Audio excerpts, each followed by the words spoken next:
Hey, lovelies. It is time for part 2 of how to stop judging yourself. So, if you haven't heard part 1, you definitely want to check that out because this is all going to make a whole lot more sense. But for those of you who did watch the last session, remember we talked about why we judge and that it's instinctual. And it was designed to help you to stop beating up on yourself for judging yourself because it's all part of that threat detection mechanism at work, right? Remember how I mentioned that this whole judgment thing is layered like an onion, and we took off a layer last week, and this week we're going to remove another one. This session is another why, but we're going to come at it from a different angle, and we'll see how things go. Maybe I'll even share with you a personal story that's kind of related. Anyways, well, it can seem like there's a really annoyingly loud speaker inside your head that thinks it's Simon Cowell getting paid to judge and analyze and dissect and label everything. Telling it to stop isn't going to work. That voice still needs to be heard and acknowledged, and we're going to get into why. So that's why last week we talked about that threat detection mechanism. This week, we're going to go deeper into those judgments or the threats that are rooted in. And I find if I can understand why things happen, I have a much better chance in creating a lifelong shift in perspective. So I'm offering you the same strategy because I know just how crappy it feels. So let's get into it. Remember last week how I mentioned that none of those judgments that you have about yourself are your original thoughts. Remember that mama cat who teaches her kittens to use the litter box? We're the same.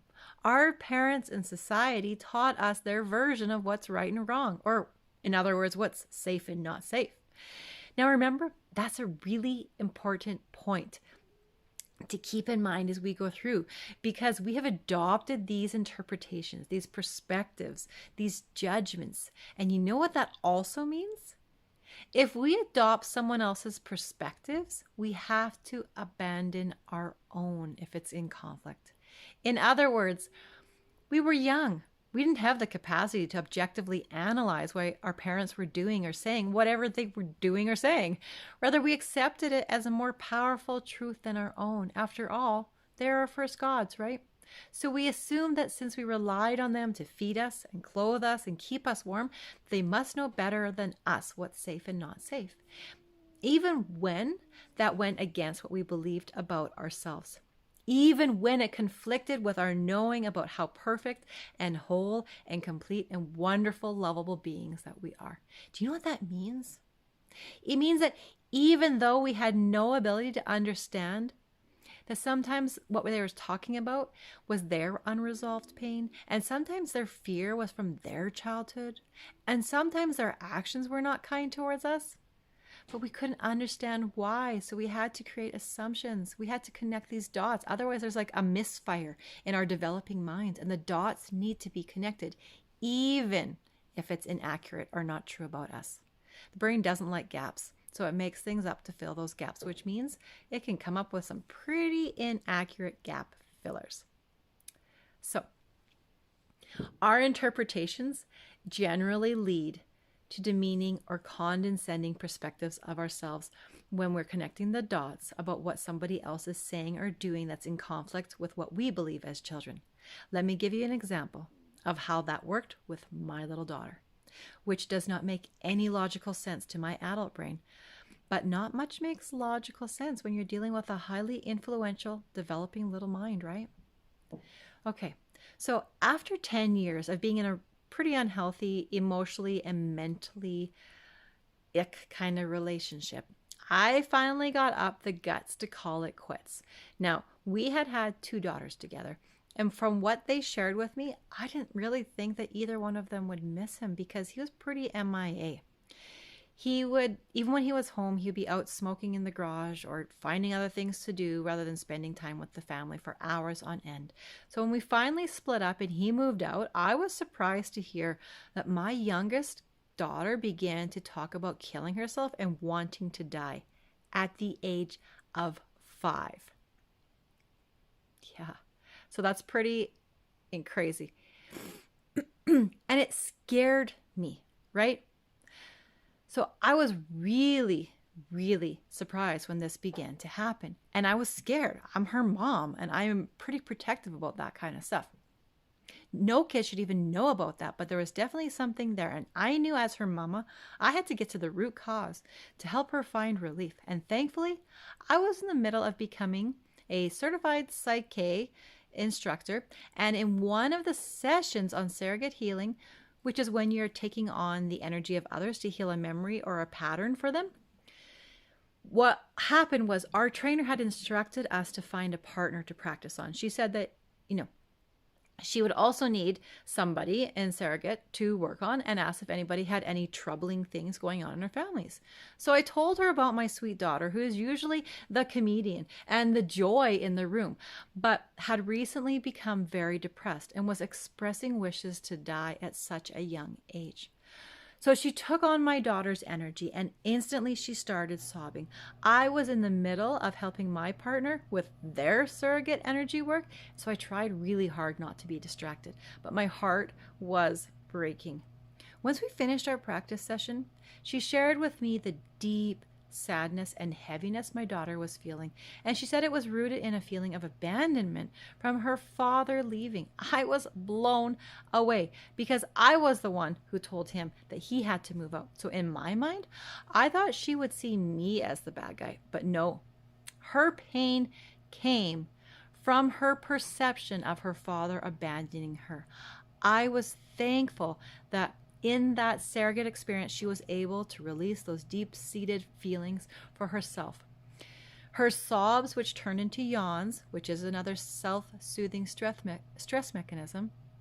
And when I tried to call her that evening, because she was staying at my mother-in-law's, once we were out of training, I found out she'd already gone to bed, 2 hours earlier than usual. She had drank an enormous amount of water. And excessive thirst is another sign of emotional healing, because it's the body's way of trying to flush out those feelings so they aren't stored in the cells. The body, honestly, is so truly magnificent. So this was an incredibly eye-opening experience for me to see just how powerful surrogate work is, and also how we as parents or adults might interpret things one way, but it may have a completely different meaning for the children who are also involved in being programmed in the first 7 years of their life.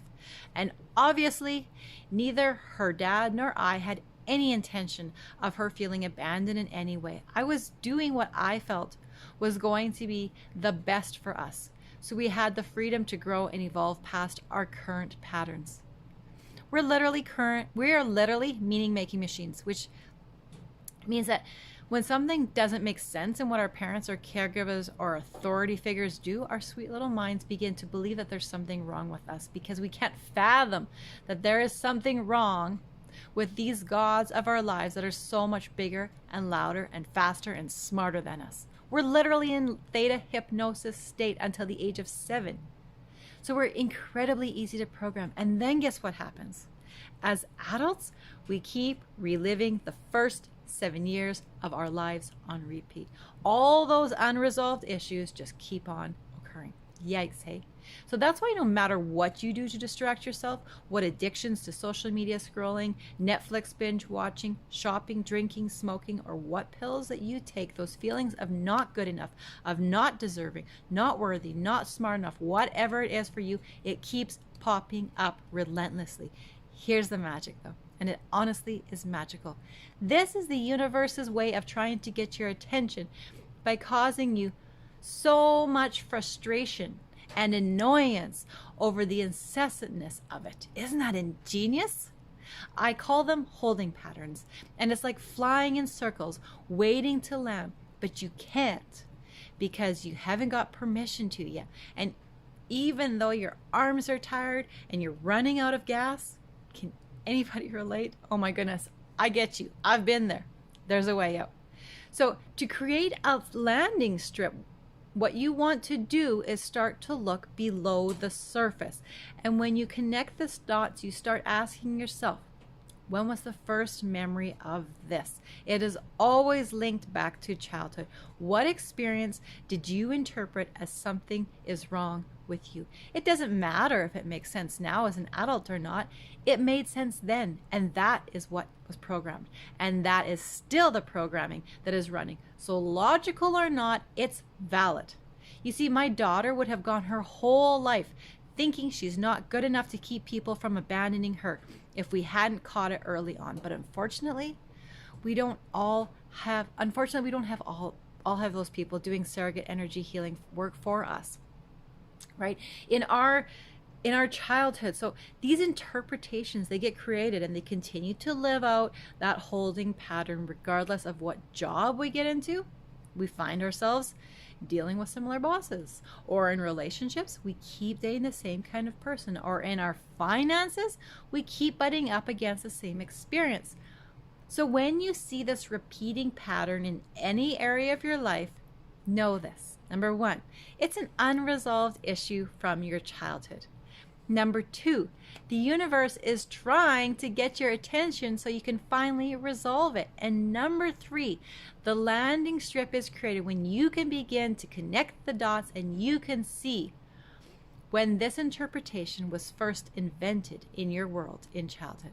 Because in order to live a fuller life and feel comfortable with who you are, you need to accept your awesomeness, even if it doesn't match up with what others around you think is awesome. Someone out there does think that your idea aligns with what is amazing for you, but it might not be the people who you surround yourself with, or your partner, or your family, and that's okay. It doesn't mean that there's something wrong because you can't be their version of awesome. The fact is that you're here on Earth, and that in itself is astronomically rare. You are literally a walking, talking miracle. You know, when you feel like you're up against all these limits and frustration and things that are struggling with and you're annoyed with, you're not doing yourself any favors. Those feelings are a signal that you have gotten detached from your eternal guidance mechanism. And we'll get more into that next week. But when you begin to live your life with a series of wouldas, shouldas, couldas, you're limiting your whole experience. Because when you think about your past, you just end up repeating it rather than moving forwards. And that is all that judgment is. You reliving your past. You recreating more of it in the now. I know that's not what you want. So for this week, I invite you to notice your holding patterns and appreciate that it's happening to get your attention. And you know why? It's because it wants you to see just how magnificent you are. That's the universe's plan.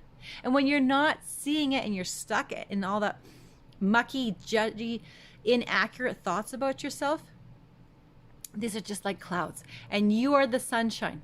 And all of those limiting things that you have decided to believe about yourself are the clouds covering up your brilliance.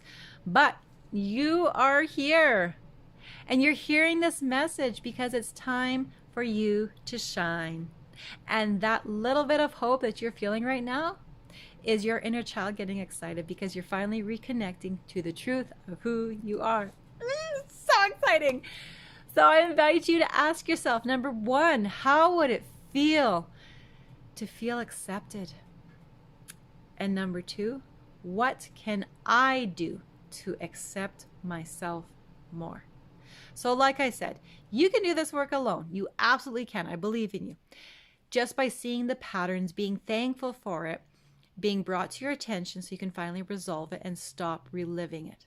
But for those of you who need some one-on-one help, I'm definitely here. I put my website below so that you can book a private session if you need.